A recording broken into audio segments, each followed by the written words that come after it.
జరిగింది. ఆనాడు ఏదైతే ప్రతి ఊళ్ళో ఇందిరమ్మ ఇల్లు ఇచ్చిన ఘనత కాంగ్రెస్ ప్రభుత్వానికి అతి కొద్ది రోజుల్లోనే రేపు కలెక్టర్ల రివ్యూ మీటింగ్ ఉంది. ఆ కలెక్టర్ల రివ్యూ మీటింగ్ లో ఒక పాలసీ మన ప్రభుత్వం తీసుకోబోతుంది.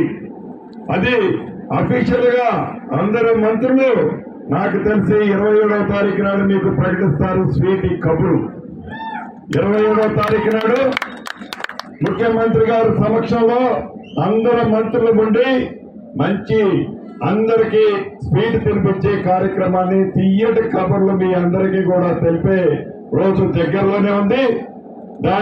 అది ప్రకటించింది లగాయత్తు చిత్తశుద్ధితో పనిచేయడానికి మీ సేవకులుగా ఈ ప్రభుత్వంలో పనిచేయడానికి మేమందరం ఉన్నాం.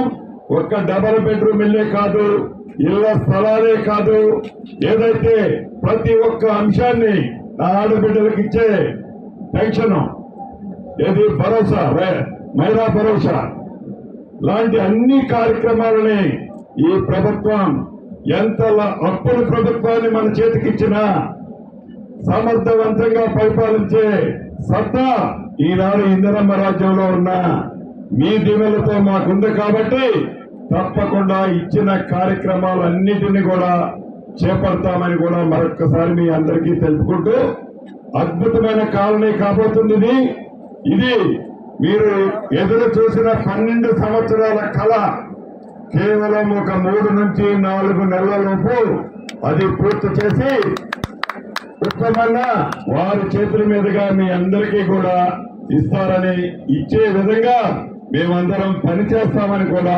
తెలుపుకుంటూ, మా ప్రాజెక్టే కాదు, ఒక పాలమూరు రంగారెడ్డి ప్రాజెక్టే కాదు, ఆర్భాటంగా మేము ఇన్ని లక్షల ఎకరాలకు నీళ్లు ఇచ్చాం, అన్ని లక్షల ఎకరాలకు నీళ్లు ఇచ్చామని చెబుతున్న గత ప్రభుత్వం మొన్న చూశారు మీరు అసెంబ్లీ సాక్షిగా. మీ దీవెనలతో వచ్చిన ప్రభుత్వం ఏదైతే వైట్ పేపర్ శ్వేతపత్రం రిలీజ్ చేస్తే ఆ శ్వేతపత్రానికి ఆర్థికంగా సుమారు 6,71,000 కోట్లు ఏదైతే అప్పు చేశారో, ఈ అప్పు చేసిన డబ్బు ఏమి చేశారు అంటే నేల తలకేశారు తప్ప దానికి సరైన సమాధానం చెప్పలా గత ప్రభుత్వంలో ఉన్న పెద్దలు. అంతేకాదు విద్యుత్ శాఖ గురించి కూడా మన డిప్యూటీ సీఎం గారు భట్టి గారు మళ్లీ ఒక ప్రజెంటేషన్ 2వ రోజు ఇచ్చారు. దానికి మంత్రివారు గతంలో ఇక్కడే పక్క నియోజకవర్గంలో ఉన్న ఎమ్మెల్యే గారే గతంలో దానికి మంత్రివారు, దానికి కూడా సమాధానం చెప్పలా. 24 గంటల కరెంట్ ఇచ్చారన్నారు. ఎక్కడ మీరు ఇచ్చారని అసెంబ్లీ సాక్షిగా మీరెన్నుకున్న ప్రభుత్వం నిగదిస్తే దానికి సమాధానం చెప్పలా. అసెంబ్లీలోనైతే సమాధానం చెప్పలేదు, కానీ మళ్లీ వారి తప్పులు కప్పిపుచ్చుకునే దాంట్లో భాగంగా ఈ రోజు ఏదో పవర్ పాయింట్ ప్రజెంటేషన్ ఈ రోజు ఇస్తున్నామని ఎక్కడో సోషల్ మీడియాలో చూశాను. అంటే మాటలకి పరిమితమై ఆర్భాటాలు చెబుతూ షోప్ చేసిన ప్రభుత్వం గత ప్రభుత్వం. ఈ ప్రభుత్వం అటువంటిది కాదు. ఇందిరమ్మ ప్రభుత్వం గురించి నేను గాని ఉత్తమ్ కుమార్ రెడ్డి గారిని చెప్పడమే కాదు, ప్రత్యక్షంగా మీరు ఇందిరమ్మ ప్రభుత్వాన్ని గతంలో చూశారు. మళ్ళీ అటువంటి ప్రభుత్వం కావాలి అని మీరందరూ ఆశీర్వదించి దీవించారు కాబట్టి ఈనాడు మీ సేవకులుగా, మీ మనుషులుగా ఉత్తమన్న గాని నేను గాని ఇక్కడ నుండి మీ ముందు నిలబడి మాట్లాడగలుగుతున్నాం. రాబోయే రోజుల్లో ఏవైతే ఆనాడు శ్రీమతి సోనియా గాంధీ గారు, కాంగ్రెస్ పార్టీ, రాహుల్ గాంధీ గారు, ఖర్గే గారు, ప్రియాంక గాంధీ గారు 6 గ్యారంటీలు ఇచ్చారు.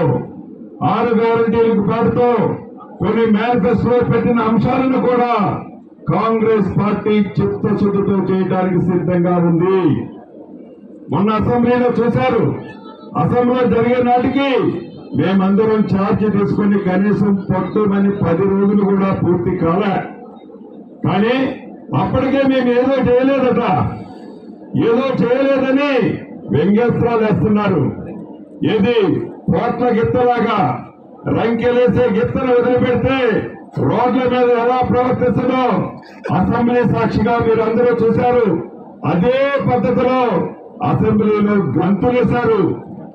దానికి అధికార పక్షంలో ఉన్న మన వాళ్ళు ముక్కుకు తాడు కట్టి ఆ కొయ్యకి కట్టేసింది మీ దీవులతో ఉన్న ఇంద్రతో 100కి 100% మీరు ఏది ఆశించి ఏ ప్రభుత్వం కావాలని మా అందరినీ దీవించి ఇందిరమ్మ రాజ్యాన్ని తెచ్చుకున్నారో అది ఇరిగేషన్ లో కానీ గృహ నిర్మాణంలో కానీ ఇతరత్ర ఏ శాఖల్లో కానీ సమర్థవంతమైన మంత్రులు ఈనాడు కేబినెట్ లో ఉన్నారు.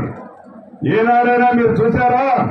గత ప్రభుత్వంలో ఉన్న మంత్రులు వారి శాఖల గురించి వారున్న 9.5 సంవత్సరాల్లో వారి శాఖల గురించి ఏనాడైనా రివ్యూలు పెట్టుకుని చర్చించుకున్న సందర్భాలు ఉన్నాయా? స్వేచ్ఛగా లేవు. కానీ మన ఇందిరమ్మ రాజ్యం, మన ప్రజారాజ్యంలో మంత్రులుగా బాధ్యతలు చేపట్టిన మరో క్షణం నుంచి 11 మంది మంత్రులు ఏ శాఖలైతే ఉన్నాయో మాతో పాటు ముఖ్యమంత్రి గారు కూడా ప్రతి శాఖల గురించి క్షుణ్ణంగా పరిశీలించి